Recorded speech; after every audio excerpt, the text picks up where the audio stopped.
మహబూబాబాద్ జిల్లా నెల్లికుదురు మండలం నల్లకుంటలోని శ్రీ వెంకటేశ్వర క్రషర్ మిల్లులో రాత్రి భారీ బ్లాస్టింగ్ జరిగింది. బ్లాస్టింగ్ ప్రభావానికి 3 తాండాల్లోని ఇండ్లు బీటలు వారాయి. పొగ మొత్తం కప్పేసింది. బోర్ మిషన్ డ్రిల్తో మోగిన బాంబుల మోతకు తాండావాసులు భయాందోళనకు గురయ్యారు.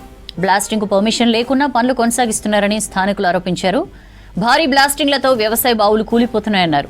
క్రషర్ మిల్లును సీజ్ చేయాలని డిమాండ్ చేశారు తాండావాసులు.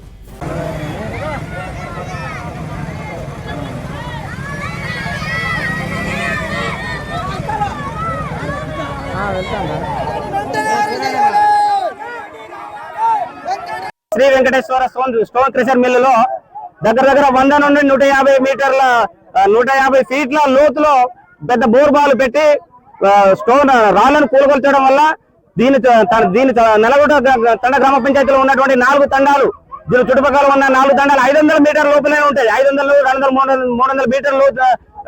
మీటర్ల లోపలే ఉన్నటువంటి తండాలకు వైబ్రేషన్ రావడం, భూకంపంలో వచ్చినట్టు రావడం, పైనుండి సజ్జల పైన ఉన్న గిన్నెలు కానీ చిన్న వస్తువులు పెట్టినాడు. అవి కూలి మనుషుల పైన పడడం వల్ల ముసలోళ్ళు కానీ బీపీ షుగర్ పేషెంట్ కానీ బాగా భయభ్రాంతులకు గురవున్నాయి. ఇది మన బ్లాస్టింగ్ నుండి వచ్చిన విషవాయువులతో కూడా బీపీ పేషెంట్లు కాఫ్లు కానీ దగ్గులు కానీ రావడం వల్ల చాలా ఇబ్బందులు పడుతున్నాం తండలో.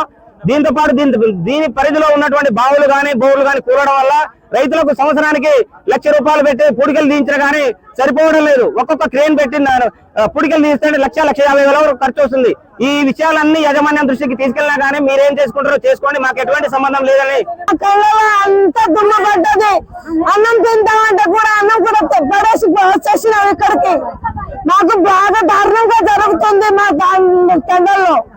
మేము హార్ట్ పేషెంట్, మేము షుగర్ పేషెంట్, మేము బీపీ పేషెంట్లు ఆగమైపోతున్నాం. అన్నం కూడా పడేసి వచ్చేసినాం. మేము బావులు పోయినా పోతే బాగా అనుకున్నాం, చేళ్ళు పోయినా పోతే బాగా అనుకున్నాం, మనుషులు పోయేటట్టుగా అయిపోయినాం. మేము మాకు మంచి జరగాలి మా ఎమ్మెల్యేకి చెప్పినాం. అక్కడ అన్ని తిరుగుతున్నాం కానీ మాకు ఎవరు సహకారం ఎవరు చేయాలి.